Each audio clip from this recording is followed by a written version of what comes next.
Welcome to Fire from Heaven, the integral stage series devoted to satsang and the speculative dynamics and experiential phenomenology of spiritual, transcendental, and subtle energy transmission. I'm Layman Pascal, and today we're talking with Andrew Cohen, controversial founder of What is Enlightenment magazine, the Enlightened Next community, and the online ashram Manifest Nirvana. Some call him a cult leader. Others regard him as a spiritual pioneer, pushing forward evolutionary and intersubjective forms of self-transcendence appropriate for a post-pluralistic age.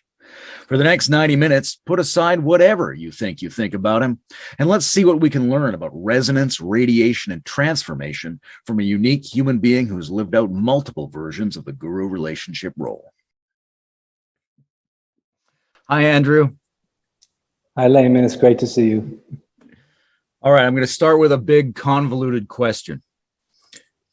There's a sense in which everyone and everything is a transmitter, that we're all participating in fields and flows with other people and with parts of nature and maybe even with unusual and unknown entities, that everything has some degree of realness and some subtle individual characteristics that radiate and interpenetrate and influence us. But the story doesn't end there, because these sources of transmission are not equal in our experience of them. We find certain places and certain beings tend to affect us more powerfully or more usefully, sometimes in ways that blow our socks off and sometimes in ways that creep up on us over time. So in your view, how much of that difference in terms of encountering sources of energy and consciousness is simply like falling in love, meaning that it's about finding the right partner for you, and how much of it is like science in the sense of there being objectively more potent sources of transformational potency? Well, all of the above. I think that you bringing up the question of transmission is very important, because a deep state of awakened awareness, of enlightened awareness, vibrates and transmits. So when I met my own guru, the great H.W.L. Poonja, who was a disciple of Ramana Maharshi, after 10 minutes of sitting in front of him, and I was just me and one other person, I asked him one question. I said, how much effort do you have to make if you want to be free? And he whispered, you don't have to make any effort to be free. So I didn't know what such a statement could possibly mean. I didn't understand it with my mind. And then I was looking at the floor for about 30 seconds. As I was looking at the floor, there was a vision in the eye of my mind. The vision was water flowing down the side of a mountain. I realized, water is ever freely flowing. And I realized that my own innate awareness was the same. I realized that unenlightenment was only a thought, and that I'd always been free. And in that moment, he shouted at me, "That's it!" And I hadn't said anything for 20, 30 seconds. I looked up at him. I said, how did you know? And he burst out laughing. He said, a man knows when he sees his own face. So this was my introduction to the master. And there was something happening in, through, and around this man that was unlike anything I'd ever experienced before. And when I spent 3 weeks with him, and I asked him every question I had, he answered every question. I went in and out of thinking that this was the most extraordinary person I'd ever met in my life. And other times I thought he was a crazy old man who didn't know what he was talking about, literally. When he said, when you leave here, Andrew, something very big is going to happen to you. And I thought, how the hell does he know what's going to happen to me? Who does he think he is? He expected everybody to touch his feet who came in the room. And I thought, what's this all about? I knew it was an Indian custom, but I was very suspicious of where it was coming from in him. And so after 3 weeks of having these amazing conversations and amazing walks and magical moments, I left. I said, I'll be back, but I'm going. And I remember when I said goodbye to him, he stood outside his door and he was just laughing his head off and looking at me, laughing, ha, ha, ha. Then I went to the train station and I was waiting for a train to go to New Delhi from Lucknow, and I hadn't been meditating while I was with him because he told me not to make any effort, so I stopped meditating. And I sat down in this train car, I was by myself, and I suddenly felt that I was swimming in an ocean of energy and bliss, like you were describing. And it was ecstatic and unbearable. wonderful and terrifying at the same time. And I was swimming in it. I was swimming in it. It was swimming in and through me. And I went, "Oh my God! This is my dream's coming true." But I realized it was much bigger than I expected, because I was now in a dimension of reality that I couldn't control, in which I had to really let go if I wasn't going to lose my mind. And this state lasted for about 3 weeks. The next morning when I arrived I stayed at a hotel in Delhi. When I woke up in the morning, I heard myself say the words out loud without thinking about them before I said them. "I surrender my life to you, do with me what you will."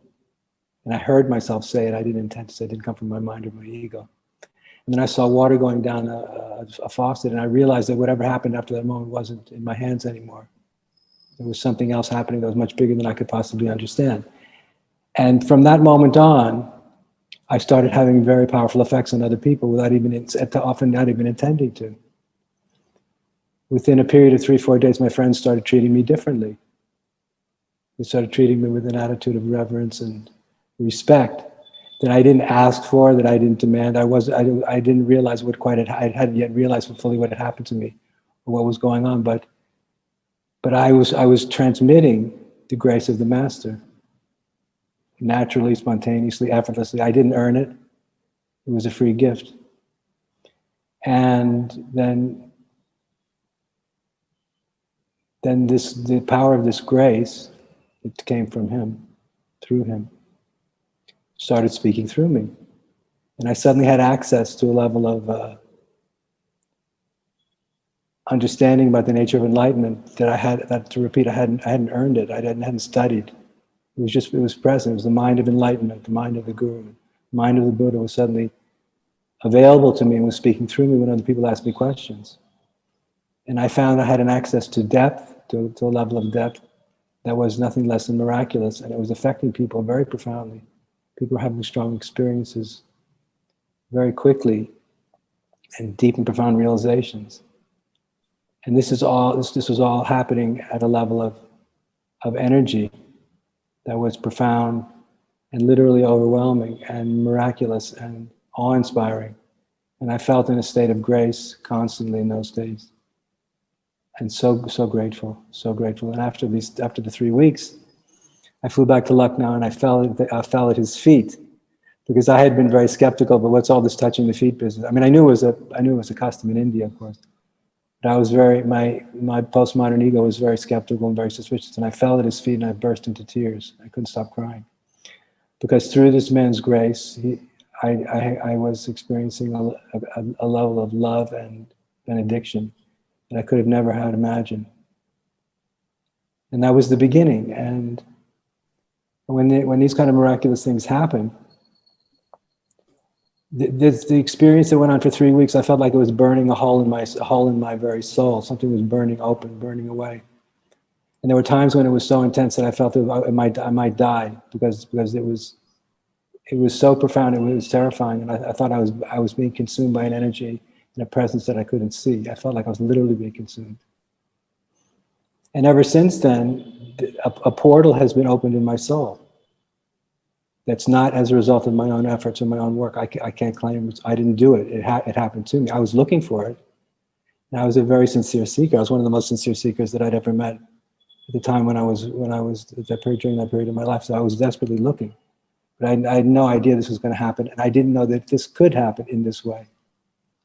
I thought enlightenment was something that you had to work very hard for. And it was bestowed upon me for reasons that I have no idea. But transmission, the kind of transmission I'm describing to you, makes it possible for people for true seekers, to have an experience of enlightened awareness, and very quickly, very immediately, very directly, they can have a direct experience of what the goal is, without having to work for it. And when you have that kind of experience, that can deeply inspire one's will to practice and to make the effort that one needs to make in order to develop. That kind of experience convinces oneself way beyond the mind that enlightenment is real, it exists, it's tangible, it's available. Because a lot of people hope that it's true and believe that it might be true for some great beings that have lived in the past, but don't believe it's something that's available to them, but it really is. And when someone who has capacity to transmit that state of consciousness, they can inspire so much conviction about one's own capacity to awaken. It's the greatest gift. So it seems like in principle, energy, consciousness, reality, that these things are omnipresent and available to us everywhere. But something goes on, like with your teacher, in their presence, which seems to intensify it. What do you think the role of proximity is in intensifying the availability of transmission? Well, I think, to use the traditional metaphor, it's like sitting in front of a burning forest fire. Because when the master was vibrating, he would go in and out. But when he was vibrating, it was like sitting in front of a furnace. So the traditional metaphors of that of awakened consciousness is like a burning fire.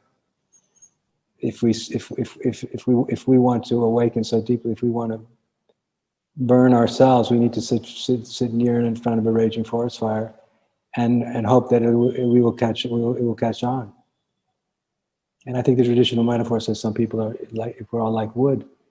Some of us are very wet and damp, and it takes a long time for the wood to dry out. Some are very dry, and the wood will catch very quickly. But the proximity of awakened consciousness is the greatest gift if one is seeking to deeply and profoundly awaken. But it's not just the access to the presence of consciousness, but it's also the attitude, the conviction, the deep sobriety and deadly serious nature of the self that begins to reveal itself, that's transmitted. There's a certain inner posture of deadly sincerity and deadly seriousness and profound humility that the presence of a deeply awakened human being can catalyze in us. Because the ego is pregnant from the perspective of enlightened awareness. The ego is pregnant with pretense. And it's always trying to pretend it's not really true, and life's a big game, or it's a big joke, or it's a big narcissistic game, or whatever the ego says. But in the presence of such a profound depth, one feels compelled to stop playing games and to stop pretending that life is a game, and begin to take the gift of life very seriously, and the gift of this life very seriously, and the possibility to become a sensitive, evolved soul very seriously. And so I think, so it's not just the energy. I mean, the energy has a profound influence, but it's also the attitude or the attitude of the presence of awakened consciousness, which awakens a level of sincerity in us, and the sincerity is what makes all things possible, I think. So if a student came to you and said, I feel like I'm a wet stick and I want to be drier so that I can catch flame more easily, would that be your primary advice to them, to have a more serious posture? Oh, that's my bottom line. My bottom line for 35 years has been, you have to want to be free more than anything else. Like I think it was Ramana or Vivekananda or Ramakrishna said, if you want moksha or enlightenment, you have to want it like a drowning man wants air. There has to be a level of existential desperation. Most people just aren't that desperate. They might be desperate about their misery and their depression, but they're not that desperate to awaken at that deeper level. And I think that needs to be there. So I'm convinced, Layman, now more than ever, that putting it first on the agenda, never second or third, no matter what's happening in one's life, is the prerequisite for success. Absolutely. Because when we awaken. Yeah, go ahead. I'm sorry to interrupt you. When we awaken with this kind of depth, because you're aware of the Buddhist doctrine of the two truths doctrine. Mm-hmm. So the two truths doctrine says there's absolute truth and relative truth. So absolute truth is absolutely real, relative truth is relatively real. So when we hear that theoretically, we say, well, that's very interesting. But then when you actually awaken and have a direct experience a non-relative or absolute context for consciousness and cognition, you begin to see and feel and know immediately that most of one's experience up to them has been in a relative context, and therefore one has been deeply asleep without even knowing it, because now one's awake and one can see it. And in that state of consciousness, one is aware this is real, this is absolutely real, whereas the other state of consciousness and all the perspectives within it were only relatively real. And so therefore, that which is relatively real is recognized to be infinitely more important than anything that's absolutely. That which is absolutely real is recognized to be infinitely more important than anything that's relatively real. And we dedicate ourselves to living an awakened life. We want the level of absolute reality to become the context to live and embrace the complexity of relative reality. Thinking about the gesture of touching the master's feet, and it's one of the many kinds of formal and informal rituals that develop around a guru transmitter. All right, sometimes they're ceremonial, like sacred gift exchange, prasad. Sometimes it's a little more informal, where people start to dress like or adapt to the terminology of the teacher so they resemble them a little bit more. There's a variety of tactics that people use that might increase resonance with the transmitter. Do you think those are viable, or are most of them relics of a bygone era, or are most of them actually expressions of a feeling that we already have rather than ways of getting access to it? Well, I think if we're in a mood of great devotion and gratitude, these can be very appropriate ways to express those kinds of feelings. But I think whereas many of these gestures were and are perfectly appropriate in a mythic cultural context, they're certainly not appropriate in a modern one, nor a postmodern one. And in a postmodern or metamodern one, absolutely not.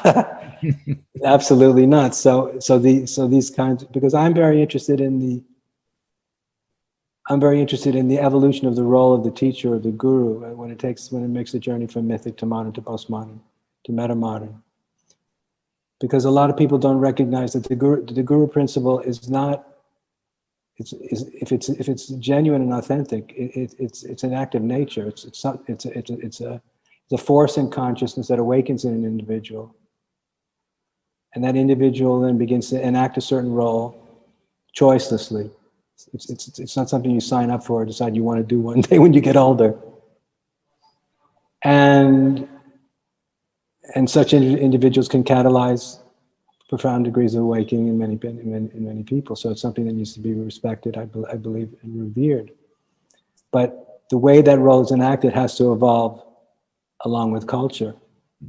And so I think that the reason that the guru phenomenon has become such a catastrophe is less because of these individuals' power to convey or transmit consciousness, but it's because of a lot of mythic beliefs that modernity and postmodernity is just seen through and just don't recognize as being honest or real anymore.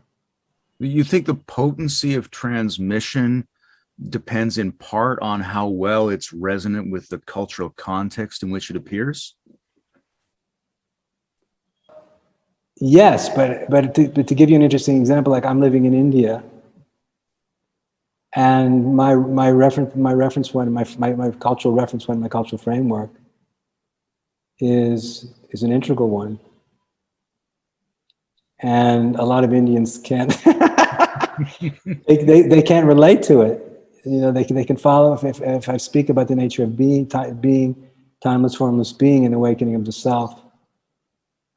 They're all with me, but when I start speaking about cultural evolution and start expressing my own spiritual aspirations in an integral context, they're left. They can't follow. They don't know what I'm talking about.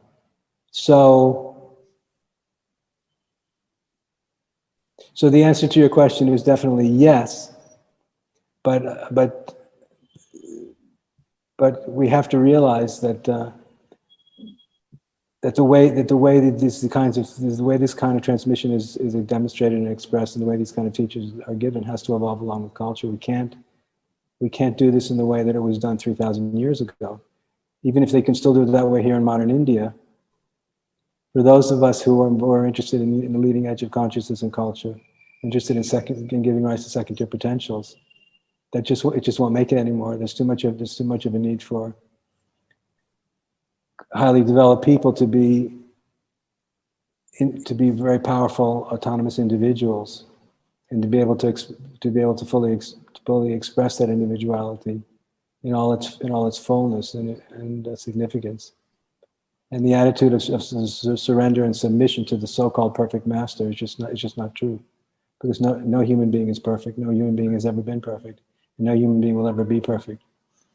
So when we realize that no human being is perfect, but if different individuals have different kinds of gifts, how can we honor the gift and respect the gift, but free ourselves from needing to project the illusion of perfection on the other? And that's part of, I think, the work that needs to be done in second-tier, serious spiritual practice. I'm very curious about the relationship between, on the one hand, a new psychological, cultural complexity that understands that we shouldn't be over projecting perfection onto the other, but at the same time, the potential for evoking the sense of perfection as a symbolic means of tuning us into transmission and into our relationship to a radically perfect state of consciousness. And, I guess what I mean is, a guy like H.W.L was very classical in the sense of presenting himself as the divine king and, sitting in the elevated position with a lot of radiant ornamentation. On the other hand, when I talked to Samuel Bonder recently, he said he would be sitting lower than his students if it weren't for his bad knees. And he believes that sort of a ragged human vulnerability makes the transmission more powerful or more available. What do you think? Do you think there's a role for the symbolic presentation of the perfect, even though there's a risk there's a psychological risk in assuming someone's perfect, because that's going to be in error? But is there a utility, especially in terms of receiving something into our subconscious, in terms of having that pageantry of the perfect realizer? I think in the postmodern and metamodern context, the pageantry is just never going to make it. I suppose in a perfect fantasy world, I would say probably yes. But because the postmodern mind and the metamodern mind would just inherently not be able to bear it for very long. And even if they were swept off their feet for a couple of days or a couple of weeks, at a certain point they feel like, I got to get out of here. I got to live my own life.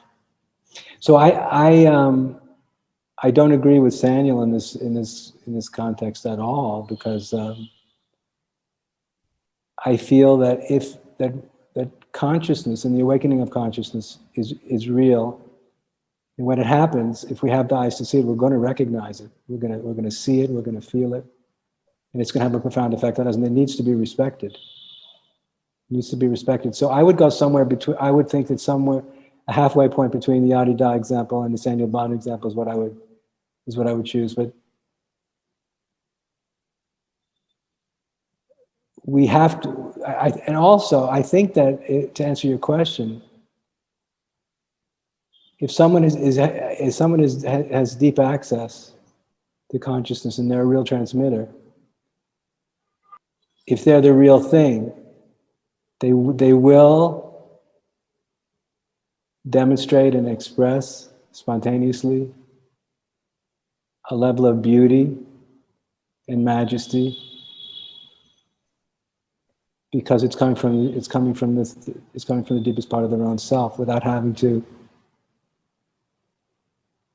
do anything artificial, and people will be stunned by the appearance of such beauty and such perfection. I very much like to say that we can experience that which is perfect, but we can't be that which is perfect. So I think that someone who's for real will be naturally and spontaneously and self-consciously expressing a purity and an innocence and an authenticity that people will recognize and be deeply moved by, and feel that natural heart's response, because it's overwhelming. It's like you said, it's like falling in love. That's a great gift. Speaking of Saniel and Linda, right, they're very focused around this concept of mutuality, and you've done a lot of work with intersubjectivity. Where do you see those as being similar, and where do you see those as being different? So I have to be careful here, because I mean, Saniel and I are friends, and so, but I haven't studied his teaching. I've looked at his work, and I respect him very much. But my understanding of what he means by mutuality may be misconstrued and may be wrong. Sure. But it means that I'm a human being just like you are. And when people start saying I'm a human being just like you are, it means that I'm as broken and as screwed up and as insecure and as full of fear as you are. And whereas that's probably whereas on a level of our shared humanity, that's probably always going to be true. I think that a real teacher, a real guru should be able to demonstrate a level of self-mastery that indicates that it's possible to move beyond our fears and our weaknesses and our traumas. It doesn't mean that they're not there, but it means we can find a way to transcend and include them in a way in which we are embodying a level of strength and a level of self-confidence that's inspiring and compelling and even more deeply human. And I think we want to inspire everybody to, and this is something I've always felt is important. I want to inspire people to be their best, and for all of us to show up at our best, we have to be willing to make a little more effort. We have to really care about something higher. I feel, for example, it's my job to be responsible to express that which is ultimately beautiful. And so therefore, I have a responsibility to be true to that, especially when I'm teaching. And not just as the transmitter of Dharma, but also to embody an elevated posture of being human, because that inspires other people to do the same. And that doesn't mean I'm perfect or anybody else is perfect. It doesn't mean that we're not all, as I said, wounded souls.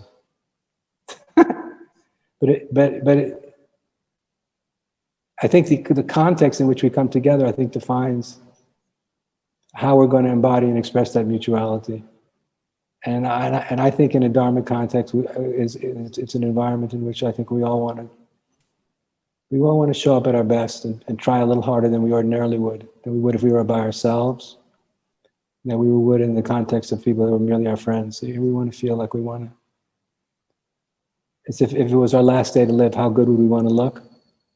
That's kind of how we want to show up, but not being rigid or uptight or kind of ridiculous about it, but a natural state of elevated care and intentionality. I like that. And I think, Layman, and I do this myself now. It's possible to speak about difficult human issues that we may be experiencing without having to fall apart. We enlightenment can include the full spectrum of human experience and human consciousness, including our frailty and our brokenness, without being reduced to that. In terms of making transmission available and, let's say, coaching other people to be better positioned to receive that or work with that, do you feel like anything's changed over the course of your teaching? You know, when you look back at your early days, did you approach it differently than you do now? Or has it basically been continuous? It's both and. I think that when I was younger, I embraced many aspects. I mean, even though I was always very postmodern, I was always very postmodern in my own way. But I embraced some of the fundamental principles of the mythic identity, and I very much believe that if people surrendered to me and trusted in me, and this would speed up their development. And of course, in many ways, it can and it does and it did. But I got too personally identified in the mythic context of my position, and that created problems much later, many years later, when most of my senior students, I believe, reached a second-tier integral stage of consciousness. That kind of relationship just wasn't going to work anymore, and I hadn't quite understood that, and I found out the hard way.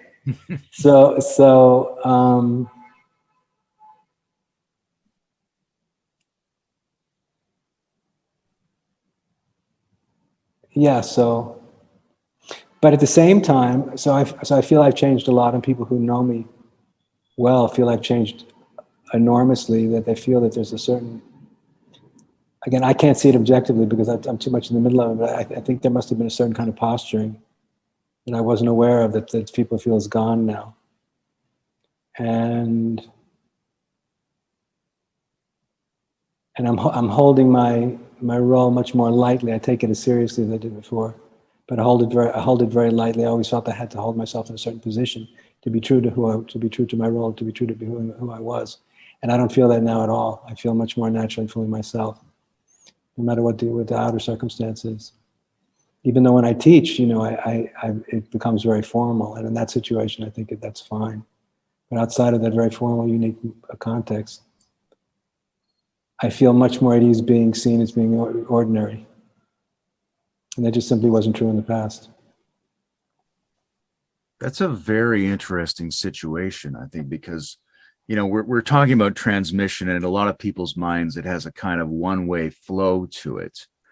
But you're also describing a situation in which students in their maturation offered you something which turned out to be useful. And what is it you think that students can offer to teachers going forward in terms of, the adept transmitter having a role in society? How can they benefit from students, and, what can students feed back to the teacher that would be useful?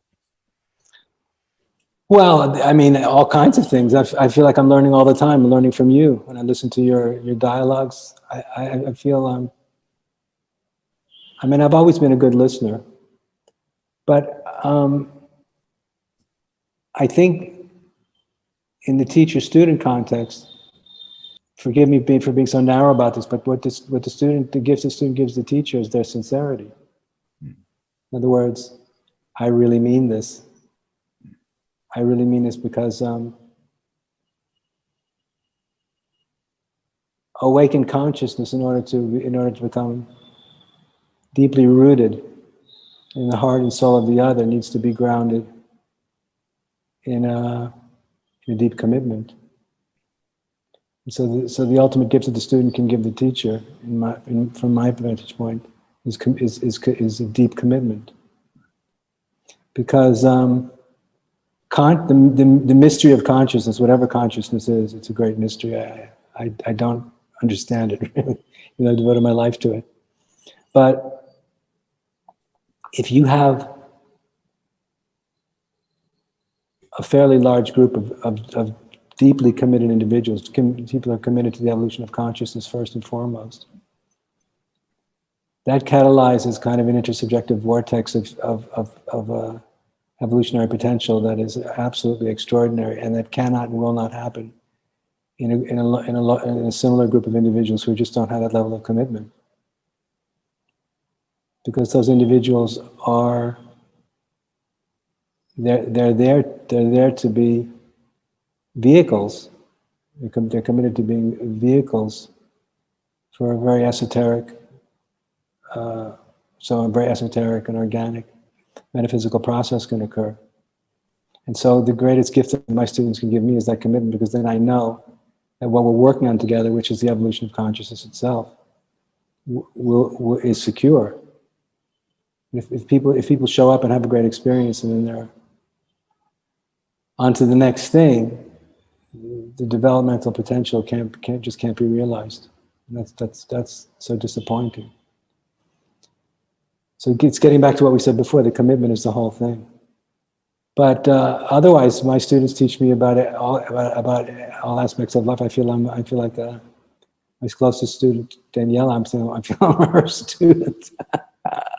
She knows so much more about the real world and about life than I do. I'm always asking her questions. What about this? What about that? We're really peers. Do you ever feel like, do you run into a situation where you have a student and you think, this student would be better off with a different teacher, like in a different relationship, they might be more able to exhibit commitment and sincerity and seriousness than they are with me for a variety of reasons? That's a very good question. Well, I'm aware when it isn't working, and I'm aware when it isn't working, and when my efforts aren't bearing the fruit that I would hope that it would. You know, I've never said that to anybody, which I guess should cause me to wonder why I never have. But but the honest answer to your question is it never occurred to me. But I have many times in the past encouraged people to do therapy and things, and I felt that the teaching model that I was giving them wasn't enabling them for whatever reason to be able to deal with whatever the issues were. I encouraged them to get help in psychological context.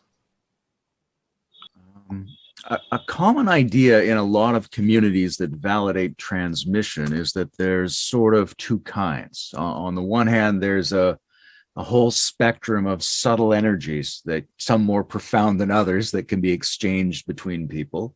And then on the other hand, there's this notion of amplifying, the basic quality of reality and freedom and consciousness itself. Do you feel like it's important for people to, privilege the transcendent over energy exchanges, or can they never really be disentangled? Or is there some developmental role in focusing on subtle energies? So I'm not sure what the difference is. Could you define the difference? Right. Like, for example, years ago, I had this Buddhist teacher. He was very good at chi transmission, let's call it, right? It was fantastic, and you could assimilate it and you would feel change, but it didn't necessarily put me in contact with something that I felt solved the overall riddle of the universe. There's a sense of this radical shift into the perfection that you can't be, but that you can experience. And on the other hand, there's this whole human history of almost magical capacity of people to send different vibrations into each other, some of which might be useful and some of which might not. But I know there are, especially in the Buddhist tradition, there's a lot of talk about trying to be wary of energies and visions and kind of the phantasmagoria that you might key into, and focus much more on absolute reality qualities. But it's hard to disentangle them at times. Well, I've been focused on awakening to absolute reality first and foremost, because awakening to absolute reality, it answers all our questions. The consciousness of ultimacy that we discover aligns us with the cosmos, aligns us with reality in multiple dimensions simultaneously. Cures all of our ills, relieves us of all of our fears, imbues us with spiritual self-confidence, and nothing can compare to it. Everything else just seems relative and beside the point from the perspective of that state of consciousness. So that's how I feel. I think that nothing can compare to it. And one thing that I try and convey to people again and again and again, and it's something that's been ongoingly realized again and again by myself, is that relative reality is relatively real, as I said before. Absolute reality is absolutely real. And the more the truth of that becomes apparent to us, the more we begin to understand that the solutions to our problems, we can only find relative solutions in relative reality. Even if they're good relative solutions, they're only going to be relative solutions. But we can only find an absolute solution in absolute reality. But it's very tricky because absolute reality, when we awaken to absolute reality, our vantage point and our worldview completely changes. And then we see, we understand, we know, everything becomes obvious. But when most people fall out of that state of consciousness, they forget within seconds what they knew. And they fall prey back down to the apparent reality of relative reality. And they're lost again, back again in samsara and in the story of their lives, and all their fears and doubts and concerns and materialistic conditioned orientation to life. It's like falling back down a hill. And this can happen within seconds after that state, after one falls out of that state. So what I like people to want to do and want to teach people is to how to become so focused on absolute reality that we don't lose access so easily. We don't lose the context so quickly. But most people do without really devoting a lot of time to this, and without living one's life as if enlightenment was more important than anything else. Most people lose context very, very quickly. Even if they meditate, because a lot of times people are meditating just to kind of be less neurotic or to feel a little bit more peaceful, or to feel a little more centered, which is all very good, but it's usually not connected with a felt aspiration to awaken to enlightened awareness in a way that's permanent. So there are parallel worlds that exist. One is relative and the other is as absolute. And it sounds very poetic, but when you have the experience, you realize that the absolute is absolute and the relative, and I'm repeating myself, the absolute is absolute and the relative is relative, and the twain shall never meet. I mean, I know there's a different way we can look at non-duality in which both are, they become indistinct, which is also true. But in what I'm describing to you now, I'm talking about the possibility of liberation and emancipation. It doesn't necessarily take time. And if we can become grounded enough in that absolute position, we can discover a completely different orientation to being human. That'll make us much more available to other people and to life itself, which so desperately needs awakened hearts. But this waking up and then falling back to sleep, and then waking up and falling back to sleep, and then waking up and going, oh, it was all a dream, it wasn't a problem.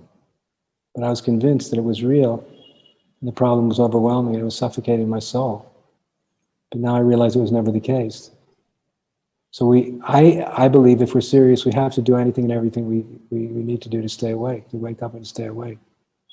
And as we develop, it's not for our own sake, it's not for just our own liberation, but ultimately it's for everybody else's, because sooner or later along the path, if we're sincere, we realize it was never for us or about us, but it's about everyone else.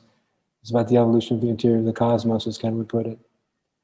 And that's real. So the universe desperately needs people who get it and want to be here for a higher purpose, to serve a higher calling, for all of our sake. And that's where I want to help people to get to. That's, I think, from the enlightenment perspective, that's the most important place to get to. And then, of course, once we get there, the work is just barely beginning. Then we have to hang around. From an evolutionary enlightenment standpoint, we have to be willing to hang around for eternity. We don't get any easy exits. We have to be willing to stick around and come back again and again and again and again. Not just so that all other sentient beings can awaken, but so that the universe can evolve in the most profound and significant ways through us. And that's a long-term process. Before I go on to the next question, I just want to say that conversations of this kind make me feel ridiculously full and gleeful. That's good. That's what we want. This state of absolute freedom or reality itself, One classic way of describing it is to consider it to be an underlying primordial quality that we recognize or which breaks through into the relative. But it seems like you could also describe it as a newly emerging phenomenon that maybe never existed before conscious human realizers. When you think of it, do you think of it as necessarily timeless and primal, or do you think it might be something that's just coming into being, just getting started? Well, my understanding, which is far from perfect, is that it's both and. So as the famous Zen story goes, if consciousness is Buddha nature, the master asks the disciple, does a dog have Buddha nature? The answer to the question is yes, because dogs have consciousness. Second question, can a dog become enlightened? The answer is no, because dogs don't have self-reflective awareness. And if enlightenment is when consciousness, which is timeless and formless and beginningless and endless and eternal, awakens to itself and becomes aware of itself, only in a context of self-reflective awareness can that happen. So consciousness has what we're calling consciousness, or the deep subjective interior of manifest reality. If it's timeless and formless and beginningless and endless and eternal, it's never been born and it's never going to die or fall away. So that means it's self-existing and not dependent upon anything else. And yet, it would seem that up until, what has it been, 3,000 or 4,000 years ago, sentient beings had not yet discovered it. So from that perspective, it's fairly recently it's a fairly recently emergent capacity and potential in the evolution of sentient life. So that's one side of it. But the other side of it is that we've only discovered that evolution, 170 years ago or something, human beings discovered the truth of evolution 170 years ago. So then there's an intellectual recognition that the universe and the cosmos and nature is part of an evolutionary process of endless complexification and becoming. But my understanding is, my conviction is that when we take the leap from first to second tier, we gain a capacity to not only understand evolution intellectually, but awaken to the fact that the universe is on a journey of becoming and has been for 14 billion years and is continuing. And that this fundamental dimension of reality, or eros, is something that we can awaken to or become conscious of at the deepest level of our being, which we experience as a momentum, as a momentum within consciousness that's reaching ecstatically towards the future, towards the great omega point that H.W.L was speaking about. And it's a metaphysical feeling of ecstatic becoming that compels those who awaken to it towards the future in a way that transcends the mind.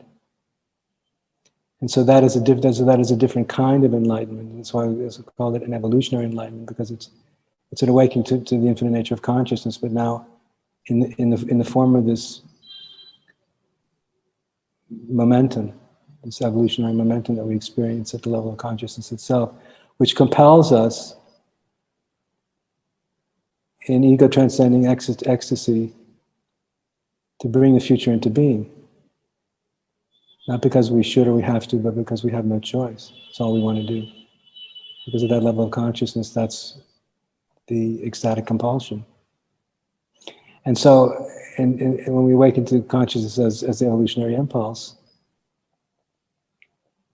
it's very focused on giving rise to what could be, never what is. We're never focused on what is, it's always on what could be. Whereas in the being enlightenment and the traditional enlightenment is about being with what is. Being in the ever-present now, being with what is.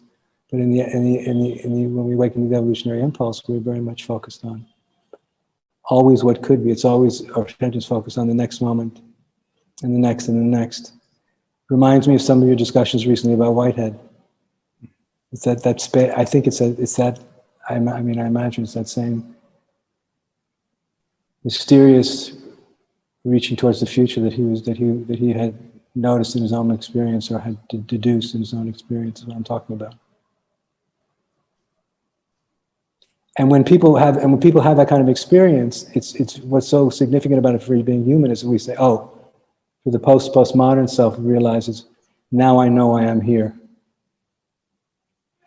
Because the postmodern self and even the postmodern self is often confused about what's the point of all this? There's so much pain and so much suffering and the world's going to hell anyway, what's the point?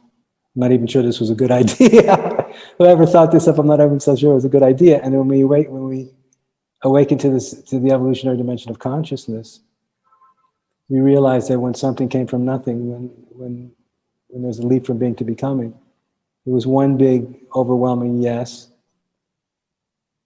that was purely positive, and that we realized that the emergence of the cosmos was, and the emergence of life and the emergence of mind is coming from a purely, inconceivably positive, godlike motivation in the cosmos. That when we awaken to it, it changes our lives, and it gives us the ultimate context to be ourselves in this crazy world. And that's why it's so important. Seems like there are two common kinds of stories about the relationship between development and shifting into the context of the absolute. And one story, maybe the older story, is that you would progress through a series of human maturational and then spiritual stages and ultimately end up making that shift of context. The other story is if you practice making that shift of context and stabilize that would actually accelerate your development through those maturational stages. But you seem to be talking about something in between that's really centered upon this awakening to the evolutionary impulse. Does that sound correct? Well, yes, but of course there's the Wilbur-Combs lattice, which helps us understand that we can awaken to these different states of consciousness, but that we're going to interpret their significance through the structure stage that we happen to be at. So what I'm trying to point to is what I'm interpreting and what I'm interpreting as the turquoise structure stage, awakening to the evolutionary impulse of the turquoise structure stage. So the way we interpret these higher states of consciousness is all important, because most of the Western Enlightenment teachers, and also, most of the Western Enlightenment teachers are very much at the green altitude. So their interpretation of oneness is very much in the context of kind of postmodern flatland, in the way I hear it and the way I understand it. So the interpretive framework and the role that it plays in how we make sense out of these higher states, I think, is as important as the experience of the state of consciousness itself, because experiencing these states of consciousness is one thing, but making sense out of them is another. And how we make sense out of them determines how we're going to live our life and what these higher states are actually going to mean. So, because I've seen a lot of crazy, kooky people have access to higher states of consciousness, and there's no doubt that they have real access, but they're not able to make much coherent sense out of it, and not in a way that can really be helpful to other people, or can help consciousness really evolve. So, but does that answer your question? I'm not sure I completely understood your question, I'm sorry. Yeah, I'm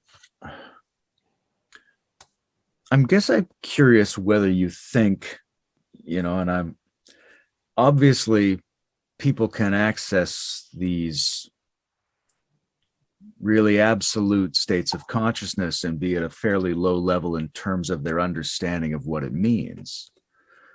But does it seem like access to that state facilitates development? Do you think it helps people grow in terms of their depth and complexity faster than they might otherwise develop? Or does it really have no relationship to that? Well, my experience tells me that it can, but it depends upon the individuals. Like what the issue here is, how much maturity does this person carry with them? How mature are they as a human being? So I've seen some rather undeveloped people in the way we're speaking about it have experienced very deep states of consciousness, but their long-term response to it, the long-term response to it didn't express a great deal of maturity. In other words, the maturity would be, oh my God, this is the sacred itself. This is everything. And then, and I want to do everything I can to be worthy of this. So then it awakens a level of humility and seriousness, and so then I want to do everything I can to purify myself and to become the most sensitive and beautiful and caring human being that I can. And that's going to take work, but I'll do whatever it takes because there's nothing else for me to do. It's an obligation I feel in the reflection of this miraculous gift. And a lot of people don't feel that way. They just feel that this is a great thing, and it's wonderful, and it feels good. But this miraculous gift asks a lot from us if we have the ears to hear what's being asked for. And I think only people that are, maybe we could say older souls or are more mature at the level of the soul, will have the ability to recognize what's being asked for, not by any individual, but by the state of consciousness itself. So the answer to your question is sometimes these experiences can compel people to do anything and everything they need to do to develop. And for other people, these experiences will just be great moments that they had in their lives, which they eventually forgot about and just kept and didn't live as if they ever had them. And one of the things I wonder about in relationship to the question you just asked has to do with the role of karma. Because and again, this is what I don't know this to be true, but a part of my belief system, which is not original by any stretch of the imagination, is that we don't come into this world with a clean slate. So I feel that there's a karmic momentum that I believe exists in what we could call the soul. The soul is kind of a metaphysical organ, and that's of our consequences of our negative actions and our spiritual and all the spiritual work we've done. Something I believe we carry from life to life. I had a very interesting experience here in Bangalore about a year ago, when I was meeting with a friend of mine who's a non-dual teacher here, very powerful non-dual realization, not an evolutionary or integral context at all, but he's a very powerful awakening. And we were sitting facing each other for about 3 hours, having a serious conversation. And then I had one of those strange experiences, which after it happened, you don't know if it was real or not. But I saw this light. But I suddenly saw this light, beam of light, went over my left shoulder, and was shoo, between us. And what we were talking about was prarabdha karma, which means the karma that we bring with us from prior births, if in fact that's what happens. And so in that moment, and so the question what I was thinking about was, why is it that this I think is in response to what you just asked me? Why is it that so many people awaken to the jewel of enlightenment, they have the awakening, and then they drop it? A lot of people wake up and most people fall back to sleep. And I said, why is it that some people don't drop it? And I can just tell you what happened in the experience. This could have been a pure fantasy, I don't know, but what happened was that I realized in that moment that this miraculous thing happened, that I'd been at this for a very, very long time, much longer than I could understand. And that's why I was in the situation that I was in. It just came to me. It just came to me as kind of a free gift. And I think it had something to do with the kind of energetic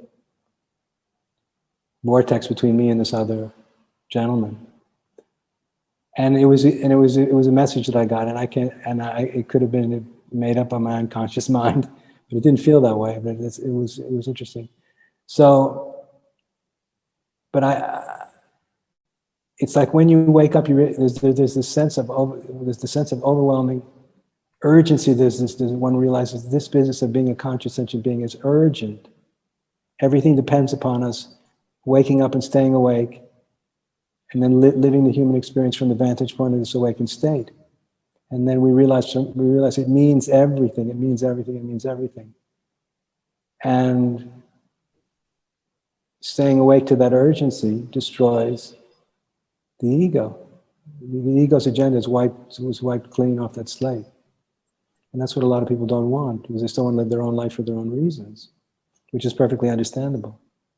But at a certain point, when consciousness reaches kind of the 51% point, the sum total of who and what we are reaches 51% true self, or authentic self, our agenda changes and we find we're here for a different reason than the ego had any notion of. And to me, it's getting people to that point that's very difficult. Because consciousness wants everything from us. It's not just a gift of joy and happiness. It's like induction into kind of, it's like induction into a whole different raison d'etre that demands everything from us. Again, not for us, but for the sake of the evolution of the interior of the whole universe. And again, this sounds like metaphysical gibberish or kind of crazy, but it's actually what one discovers sooner or later.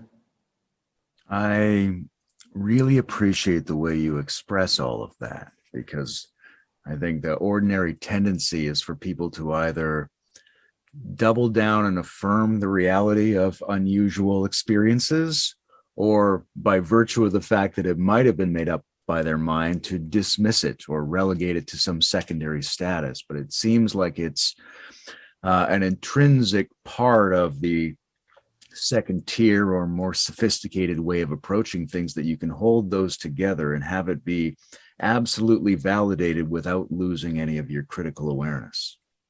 Exactly, and I've always been a very rational person, and I always have wanted to scrutinize my experience and everyone else's, and make sure I'm not deluding myself. But you know, one of the things, I've been listening to a lot of your podcasts, and you recently had several conversations you've had recently, and it's helped me to understand and appreciate more clearly. And I've had several revelations like this over the last 10 years, how much materialism has colonized my mind, and I've committed my life to spirit, you know, about 40 years ago, and I have never wavered or wavered from that path. And I've had moments when I've realized that the materialist lens was obscuring so many subtle dimensions and levels of complexity in manifest reality that I just hadn't been aware of it. And I was always stunned yet again. It's happened about 5 times. And recently, listening to some of your podcasts, I've had yet another revelation that the materialist worldview is still clogging up the system. And of course, we have to be careful, as you said, when we go in the other direction, not to be too hasty and not to be too frivolous, and not to be too spiritually overconfident. Because one thing that I really find difficult is when I speak to spiritually awakened people, and obviously you can tell by being with them that they're in touch with something, but they're not able to make sense of their experience in an intellectually coherent or satisfying way.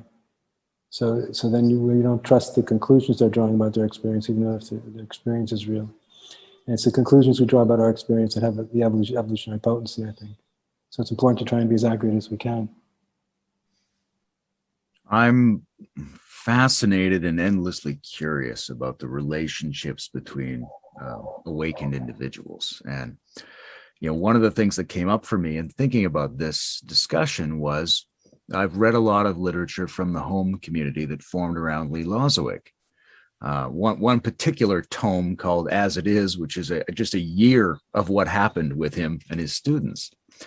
And you're in that book a lot. There's visits between the ashrams, there's joint teachings, there's discussions, all coming from the point of view of that community.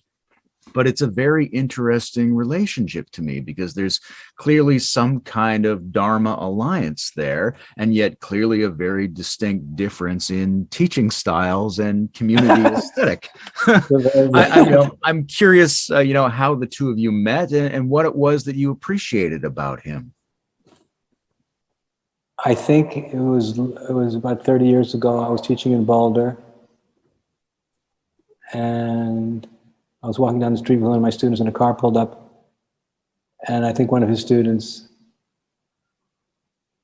asked me if I wanted to get together with him or something like that. That was the beginning. And I mean, Lee was a wild man, and I loved him because of his authenticity, and he lived according to his own rules. But he was deeply sincere, even though I didn't understand his dharma, to be honest. Because for me, because of the way I tick, I look for logic and rational consistency in dharma, and he would contradict himself all the time and say and teach very passionately in ways that forced me to let go of my rational orientation. So I found it hard to follow, hard to relate to, but on a personal level, I found him deeply genuine, incredibly authentic. He hated pretense, and he was a much older guy than me. So I was a very young teacher at the time, and he treated me with a lot of kindness and a lot of respect and a lot of appreciation. And he appreciated how the audacious nature of the way I was teaching them, and how much it was pushing people. He was very, very respectful. So I just thought he was cool. I thought he was cool. I thought he was wonderful. His lovers and his wives were very kind. His students were great. We didn't have a lot of philosophical discussions, but we enjoyed being together. I don't know if that answers your question. That's plenty. Thank you. He was a beautiful soul. Yeah, he always impresses me as having a certain kind of sweetness to him. A profound sweetness. But he was also very courageous, because if he thought people were full of shit, he would let them know in a kind of outrageous way. That leads me to a more general question, and I'm sure, based on your last answer, that sincerity and authenticity will be part of the answer to this one. But have you noticed anything about the kinds of teachers that you're willing to work with or deal with, and the ones that you aren't? Right? Are there certain qualities that you would privilege in other awakened people that would lead you to think, oh, I can give a talk with this person, I can host this person on my platform, versus I really can't. It would be just too disturbing and too much of an interference to have that person around. Well, I'm much more forgiving and much more open-minded than I was when I was younger, because I was quite arrogant when I was younger, and I thought I had a big male competitive ego, just to be totally frank with you, that I've come to recognize and come to realize, which has softened up quite a bit, and so I feel much more accepting of people on their own terms. It doesn't mean that I agree with them. I mean, I won't mention his name, but there's a very famous teacher here in India who's been very kind to me and very generous and very gracious, who has a genuine awakening. But I mean, in terms of the philosophy, we couldn't be more far apart. But it's all okay now. I don't feel I need to put myself above others. And very much when I was younger, I did. I thought that was very important. And it wasn't coming from the best part of myself. So I feel much more forgiving and much more accepting of everybody's differences. If that makes sense. Because let's be honest, most spiritual teachers are very competitive, and just like any other aspect of life, unfortunately. It's the spiritual world, I've come to find and come to understand in ways that I'm not pleased about. It's not that different from the ordinary world, and that people have access to enlightened awareness also have big egos and are competitive in many of the ways that so-called worldly people are, unfortunately, but it happens to be true. And if you don't think it's true, you stick around for long enough, you'll find out that it is true. You've done a lot of work around intersubjective enlightenment and higher level we spaces, and some of this stuff about the next avatar being a shared being of some kind. Do you think that necessitates a more potent mutual work between teachers and realizers? Potentially it does. Yeah. Because I think there's another way to think about it, which is that we get the best out of teachers if they are sort of spread out and specialized in their own lineages and contexts. But it seems like the world is moving towards a deeper sharing and a deeper collective intelligence. Well, I think it's both and. I think that everybody who's got something to give needs to be able to shine in their own unique way, perfectly and purely and independently. But the world of the intersubjective space, if it becomes an egoless field, the kind of potentials that can come from that space are unimaginable, especially if we're talking about very mature, awakened men and women. But such a thing hasn't happened yet. And I mean, I won't mention any names, but recently I wanted to start a teacher's hold-on. I wanted to start a teacher's hold-on in which we could really be each other's best friends and be willing to be brutally honest with each other, and to develop a shared standard of what we should be able to expect from each other if we're considered to be genuinely awakened beings. So I would hope with such a group we would discuss together, come to shared agreements about what such standards would be in terms of access to states of consciousness, levels of moral conduct, levels of understanding, what have you. And I thought if such a group could exist, then we could elevate the whole movement. But I asked a few people, and nobody really wanted to do it. And I don't think it was because it was me I was asking. It might have had something to do with it, but I felt there was a reluctance. And even one of the teachers told me, he said, Andrew, you're the only one that I trust. But I wouldn't want to do it with anyone else. So, but I feel that if we're going to go to the next level, that such a coming together would be an evolutionary opportunity. If there could be that level of trust and, to quote Zen, a mutuality among people that are that level of spiritual maturity, then something profound and extraordinary would have to come from it. And I think that would help everybody. Now, in terms of the Thich Nhat Hanh statement, the next Buddha is going to be a Sangha, I've never believed that to be true. And when I asked Ken about it, he told me it was a green meme fantasy. He said because the ceiling of potential in any given group of individuals is always going to be based upon who's the most evolved of any of the individuals in that group. That's what the ceiling is going to be. So, because when I discovered this enormous, extraordinary potential in the intersubjective process with my own students, the beginning of the year 2001, I thought, well, if this continues, my job's going to be superfluous. I'm not going to have to teach anymore.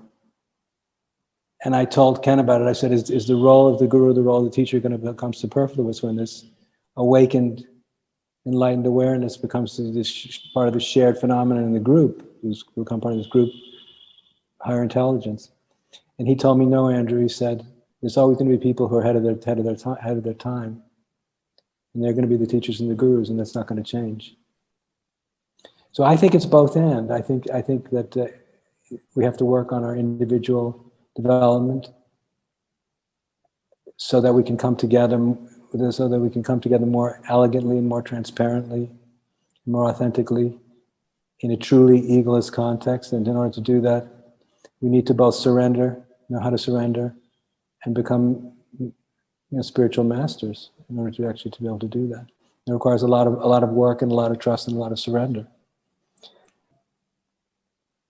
Because, Layman, what becomes possible in that state of shared enlightened awareness is it's everybody, when they're in that state together, everybody realizes that what it feels like, or it seems like, it literally feels and seems like anything is possible in terms of what the purely positive, as yet unactualized potentials for human beings.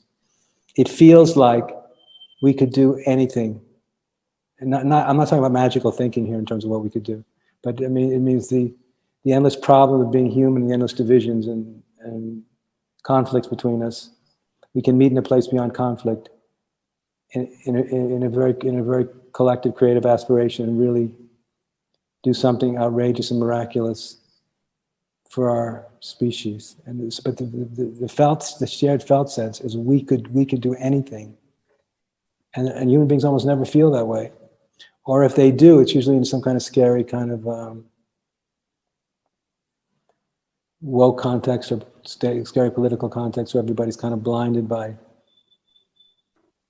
dopamine and other kinds of positive feelings that make people blind and kind of dangerous. I'm speaking about a genuine state of shared awakened awareness, where all the individuals are aware of the non-dual context and are still fully present to their own unique gifts simultaneously. And in that state, there's no duality, mysteriously and miraculously, between one's own unique gift, the presence of one's own unique gifts, and one's autonomous ability to express them, and the awareness of the absolute non-duality of the context between me and you. So it gets pretty close to having an experience of what heaven is actually like. Because if we met in a place where we experienced it seemed like our fully actualized creative potential as unique individuals, in a context where we felt there was literally nothing between us. There was no fear, there was no doubt, there was no competition, there was no suspicion. There was only trust. What could be better? I mean, then it would feel like we can do anything we want to do, and so that state of consciousness, I think, is a new emerging spiritual potential for humanity, because I mean, it hasn't existed for very long. It's only about 20 years old, as far as I know, as far as I understand. But the potential inherent in that collective state of non-dual awareness is infinite and promises so much. It hasn't delivered that much yet, except it's delivered extraordinary experiences to a lot of people, but in terms of the actual potential inherent in it, I think it's only begun to emerge. So there's some fascinating and seductive potentials for the world to be made heavenly, but at the same time, who knows what that would really take in order to manifest itself. Meanwhile, the ecosystem and the civilization look pretty stark in the short to midterm. I just read this week that the Amazon is now producing more carbon than it's absorbing. And so, I've been an incorrigible optimist all my life, but I understand I have to, take on the tragedy and take on the doom emotionally in order to be up to date. And it's not the case that we have to be optimistic in order to do good work. We can appreciate the devastating mortality of it. And in part, that goes along with the fact that we all die, and that does not trouble the confidence of the absolute. Nonetheless, I've spoken with teachers who feel that their work has some kind of direct beneficial impact on things like the ecosystem and the biosphere and the self-regulation of the species. And I wonder if you have any feelings one way or the other about how your work and how transformations of our interiority might directly make the world better or not. Well, first of all, on a personal level, I'm wrestling with the same existential challenges that you are, and that we all are right now, and I'm struggling with it quite a bit. I don't completely know how. I don't know what the best position is in terms of the actual devastation that's beginning to unfold. I'm struggling with what the right vantage point, the right orienting position is. I'm struggling with it quite a bit every day. So I've greatly empathized with what you're saying. I mean, I would like to think, Layman, that my work was having a profound effect on the noosphere and the theosphere, and even on the biosphere. Nothing would make me feel better. I just don't think.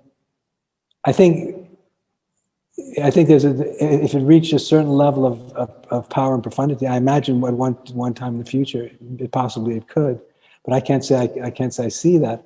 I remember I used to teach in Bodh Gaya many years ago, and there was a great Tibetan Rinpoche that I met there called H.W.L Rinpoche, who was considered to be a living Buddha. And H.W.L Rinpoche was holding some of these week-long or 10-day-long massive pujas when there were these terrible crises in the world, and I think one of them was to end a particular war or conflict in the Middle East, and another had to do with a natural disaster. And they had no doubt that their pujas, which were attended by a couple hundred people, I guess, was altering history and was having a direct effect. And who am I to say that it didn't? It just that in terms of my own development, and maybe it's because I'm still a little bit jaded because my mind is still too colonized by modernist rational thinking. I haven't reached that point where I'm convinced that that's the case, but I surely would like to be. I would like to believe that our that higher consciousness would be so powerful as could truly change world events. I mean, the great Sri Aurobindo, as far as I understand, it was believed. I understand that he believed his inner work had a great impact on how the Second World War turned out. And he was a genius, so what do I know? I mean, something that I heard, I think it was Michio Kush, what's the... Michio Kaku? Yes, the scientist, no, the physicist. Yep. I heard him say on a YouTube video the other day that extinction happens. Extinction happens. This is one of those things that happen in the universe, like. And I remember thinking, oh, I never thought of that. Because, I mean, I kind of have from my perspective of evolutionary non-duality, the absolute God or the absolute principle exists in and as and through the process that it gave rise to and is giving rise to. There's no God or absolute principle that exists outside the process. That we're part and parcel of the process that gave rise to us. And that absolute principle is an inherent part of all that, is driving the whole thing. So in my understanding, or the way I look at it, in the context of what I think is called evolutionary panentheism, when human beings gain a capacity for empathy, or for even being overwhelmed by the horror of the way that we're destroying the planet, that from a higher vantage point, that is the energy and intelligence that created the universe, feeling the pain of what is happening here.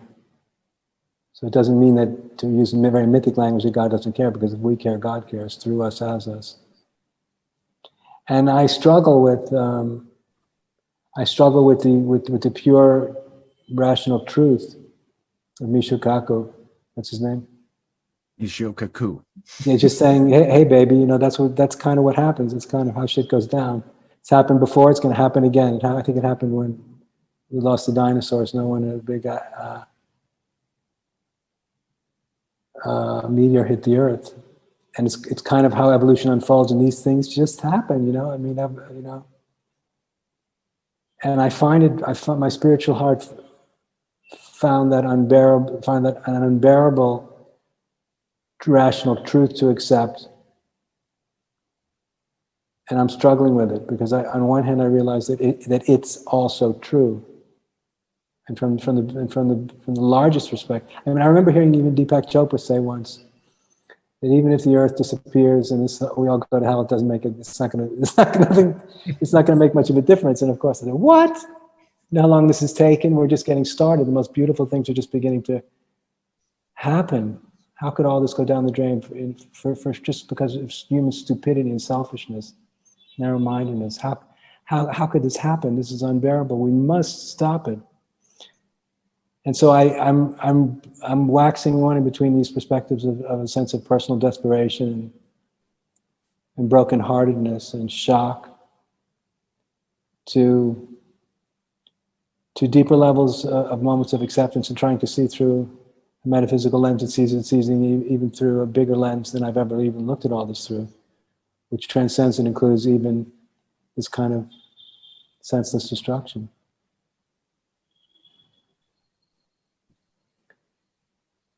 I still am convinced that when something came from nothing, when God created the universe, that it was and it is a big yes. The Big Bang was a big yes, and that yes is screaming all around us.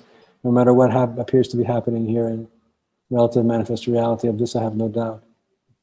But that doesn't make it all go away. It doesn't make it all better.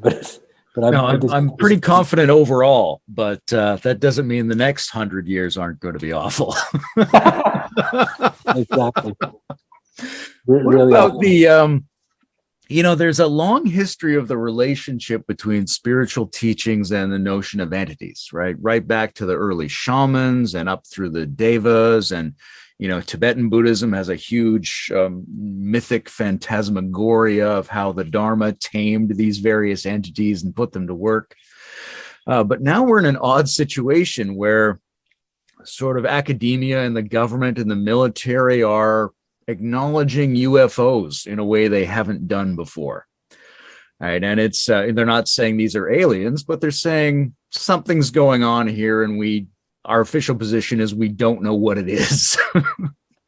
And I'm curious if you have any feelings about that, and if you think there might be is there any spiritual significance to the possibility of unusual entities, or are they just part of the unfolding complexity of the natural world that we never perfectly know everything about? Well, I actually don't really know. In other words, Sean Hargens has recently been doing a lot of, I know you interviewed him about this. He's been doing a lot of very interesting thinking about this. And I'm very curious about the relationship between the gross realm, the subtle realm, and the causal realm.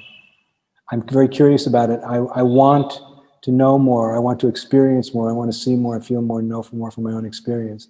Because I've heard a lot of the theory, and a lot of it's very interesting. But one of the questions I've recently asked myself is, how is all this particular moment in history that's so full of crisis? How does this relate to what's happening in the subtle realm? What's the relationship between what's happening in the subtle realm and what's happening in the gross realm here on Earth? I'd like to know, even in terms of my own karma as a human being. I have a lot of questions, and I feel there's things I want to know, want to be able to see and understand, that I feel even at times desperate to. In my own practice, I'm trying to be as open as I can. But so far, that particular connection is being made. In terms of my own work, I don't think there are any particular entities, supportive or destructive entities, at work. I could be, I could be wrong. I was always very intrigued by the stories about the great J. Krishnamurti. When he would be alone with people who were very trusted friends, and sometimes he'd fall asleep, his little voice would start speaking through him while he was sleeping, talking about him. And several people had witnessed this kind of strange phenomenon, where it definitely seemed that there were these loving entities that looked after his body. So I definitely there's very much room for that in my conceptual framework. And my guru had the most extraordinary inner life.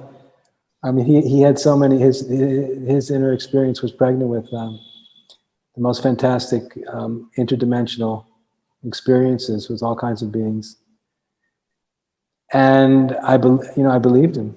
I believed him. But as long as it's outside my own experience, all I can say is I believe such things could be true, must be true. But if I haven't experienced them myself, I don't really know.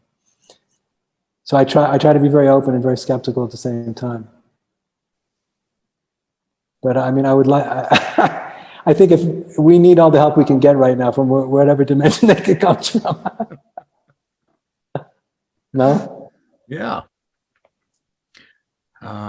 What else? We mentioned Samuel Bonder earlier, and when I talked to him last, one of the things I asked was, what makes a good hagiography? Because he'd written this book about Adida. And there's not a lot of people who've written the tale of a realizer. And I'm curious what you think in terms of, what makes a good tale of a realizer? what books or life stories influenced you when you were younger? And also, what would you hope is in a book about you, that gets written and read by future generations? Wow. Well, I was very influenced, like millions of other people. I was very influenced by autobiography of a yogi, and I was very influenced by the story of the Buddha. And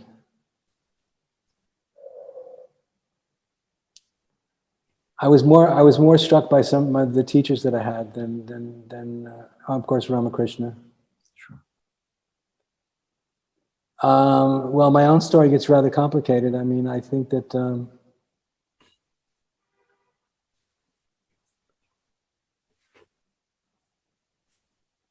I hope that history will recognize that my deepest motivations have always come from a radical heart, and that sometimes I made mistakes, and then some people got hurt, but that there was a deeply, there's always been and continues to be a deeply inspired motivation to go all the way, to take things as far as I can.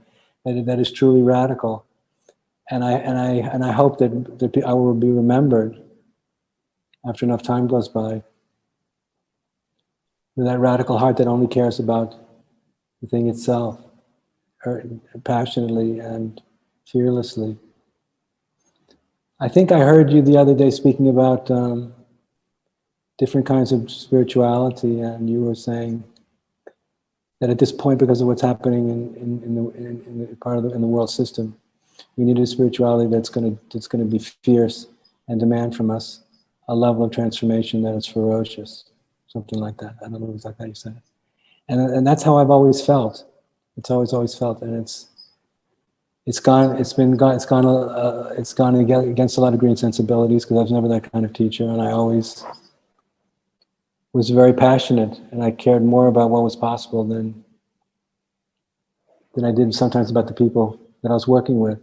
I always saw what was possible through us, and I had more of my attention on what was possible than on the individuals. And it was a radical position I took, and sometimes it was too much. But I hope I'll be remembered for the fact that my radical heart was deeply uncompromising. And yeah, I care a lot about that. Well, I'm out of questions. Is there anything else you think we should talk about? Well, I think we've kind of done. I mean, the thing that I wanted to, I think I've done it. The thing I wanted to emphasize in the call with you was that